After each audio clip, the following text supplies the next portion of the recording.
Assalamualaikum warahmatullahi wabarakatuh. Pada kesempatan kali ini, saya akan membahas tentang pembelajaran kelas 4 dengan tema 1, indahnya kebersamaan, subtema 1, keberagaman budaya bangsaku, dan juga pembelajaran ke-1. Di sana kalian diminta untuk menentukan gagasan pokok dan gagasan pendukung pada bacaan pawai budaya.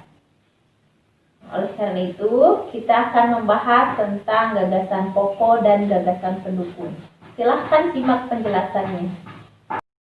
Gagasan pokok atau ide pokok adalah gagasan atau ide yang menjadi pikiran utama dalam mengembangkan suatu paragraf.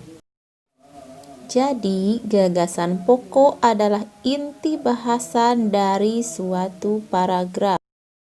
Selanjutnya yaitu gagasan pendukung. Apa itu gagasan pendukung? Gagasan pendukung adalah uraian atau tambahan informasi yang mendukung gagasan pokok. Gagasan pendukung berupa kalimat-kalimat penjelas dari gagasan pokok. Sekarang kalian perhatikan pada buku. Di sana terdapat bacaan tentang pawai budaya.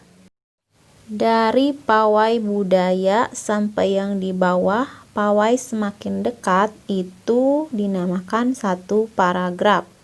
Sedangkan pada bacaan pawai budaya sangat menarik bagi warga Kampung Babakan, itu dinamakan satu kalimat. Jadi pada paragraf ke-1 ini terdapat 6 kalimat.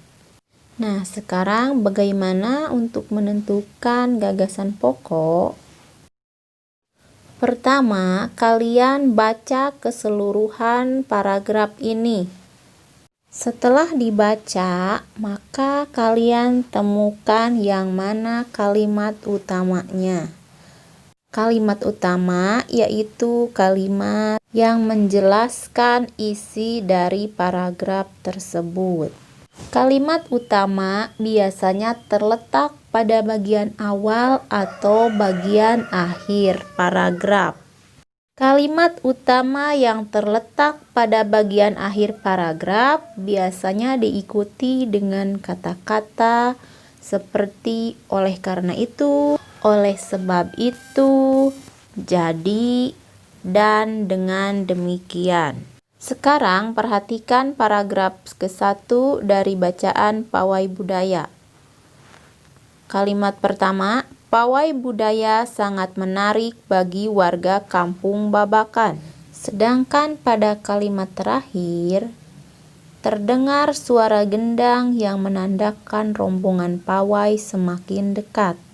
Nah, tadi kita sudah membaca paragraf ini. Paragraf ini menceritakan tentang pawai budaya di Kampung Babakan. Maka dapat diambil kesimpulan bahwa gagasan pokoknya adalah terdapat pada kalimat pertama, yaitu pawai budaya sangat menarik bagi warga Kampung Babakan. Sekarang kita akan menentukan gagasan pendukung. Kita baca lagi kalimat mana yang menjelaskan gagasan pokok tadi. Tadi gagasan pokoknya yaitu pawai budaya sangat menarik bagi Kampung Babakan. Sekarang kita cari kalimat mana yang menjelaskan hal tersebut. Apakah terdapat pada kalimat kedua, yaitu pawai ini selalu menampilkan keragaman budaya Indonesia, ataukah pada kalimat ketiga, Udin dan teman-teman tidak pernah bosan menanti rombongan pawai lewat? Atau kalimat keempat, tahun ini mereka datang ke alun-alun untuk melihat pawai tersebut. Kalimat kelima, kakek Udin pun terlihat sabar menanti. Dan kalimat keenam, terdengar suara gendang yang menandakan rombongan pawai semakin dekat. Ternyata kalimat yang menjelaskan gagasan pokoknya terdapat pada kalimat kedua, yaitu pawai ini selalu menampilkan keragaman budaya Indonesia. Jadi gagasan pendukung pada paragraf pertama yaitu pawai ini selalu menampilkan keragaman budaya Indonesia. Sekarang kita perhatikan paragraf kedua. Untuk menemukan gagasan pokoknya, kita baca dulu seluruh paragraf 2. Kita lihat paragraf ini menceritakan tentang apa? Nah, paragraf ini menceritakan rombongan dari Maluku. Kita perhatikan kalimat utama yang membahas tentang rombongan Maluku. Apakah ada di kalimat pertama atau di kalimat yang terakhir? Ya, ternyata ada di kalimat pertama. Jadi, gagasan pokoknya yaitu di barisan pawai terdepan terlihat rombongan dari Maluku.